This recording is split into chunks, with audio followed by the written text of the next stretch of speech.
ঘের থেকে যে উৎপাদিত লবণগুলা, এই লবণগুলো যেভাবেই ট্রান্সপোর্ট হয় এবং ওই যে দেখেন নিচে পানি পড়তেছে, হ্যাঁ, এই পানি পড়ার কারণেই রাস্তা ভিজে এই অবস্থা। ভাই এগুলা কি আপনারা কেজি হিসাবে কিনেন না মন হিসাবে কিনেন? কত টাকা মন? 250 থেকে 300 টাকা, মানে 40 কেজি 250-300 টাকা। সো 40 কেজি 250-300 টাকা হয়, তো বুঝতে পারতেছেন কেজি কত পড়ে। এবং এটা আমরা রিফাইন্ড হওয়ার পরে আমরা কিন্তু ওই ফ্যাক্টরি থেকে প্রসেস হওয়ার পরে কত দিয়ে কিনতেছি, সো এটা হিসাব করলে বোঝা যায়। সো 6-7 টাকা কেজি একদম যে লবণটা উৎপাদন হয় ঘেরের মধ্যে, এই লবণটা এখান থেকে নিয়ে যায়। বাট সেটাকে রিফাইনারিতে নেওয়ার পরে সেটা অনেক দাম বাড়ে। যাক, এই যে একটা জায়গা সুন্দর, আমরা দেখি একদম এখানে লবণ উঠায় রাখছে, হ্যাঁ, চাইলে নামা যাবে।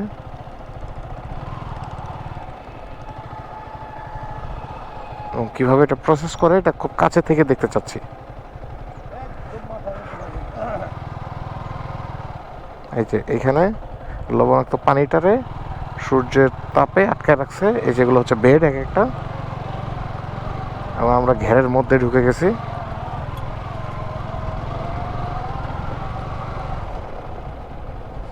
এই যে এইটাতে লবণের দানা পড়া শুরু হয়েছে মনে হয় অলরেডি। আর একটু দেখি, এই যে এটার আবার প্রসেসটা একটু লেভেল আপ হয়েছে, আর আবার এক স্টেপ উপরে আছে। এই যে এখানে দানা পড়ছে অলরেডি, হ্যাঁ, ওইদিকে পানি দিছে, এখানে অলরেডি দানা পড়ছে, এবং এটা থেকে আরেকটু সময় গেলে তারা লবণ কালেক্ট করা শুরু করবে। আরেকটু আপগ্রেড, আর একটু দেখে কি আছে যেটাতে আরেকটু ভালো দানা পড়ছে। এই যে এটা আরও ঘন হয়েছে, এখন ফাইনাল প্রসেসের কাছাকাছি চলে আসছে। যে এটা জাস্ট পানিটাকে এই যে কাপড়গুলো কাগজগুলো এই পলির উপরে রাখলেই রোদ্রের আলোতে পানিটা শুকায় যায়, লবণটা এখানে থেকে যায়। এই হচ্ছে লবণ তৈরি করার প্রসেস।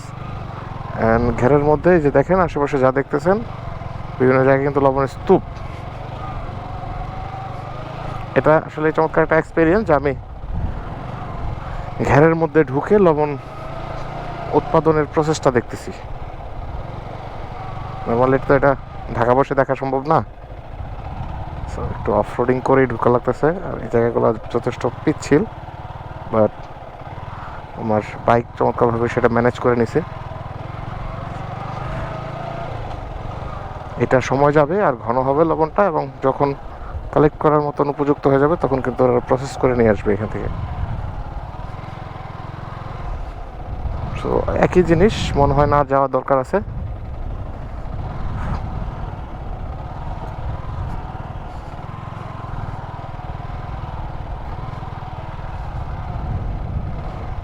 এখন চাইলে ঘুরে ফেলতে পারি, অথবা আর না যাই, যেহেতু একই জিনিস ঘুরে ফিরে দেখার মনে হয় না।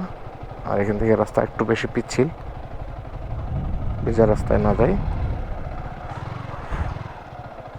পানি আটকাইছে, যেগুলোতে নতুন পানি আটকাইছে এগুলোতে নতুন করে হবে। এবং এই পুরো জায়গাটা কিন্তু লবণের ঘের, এখান থেকে টনের টন লবণ উঠতেছে প্রতিদিন।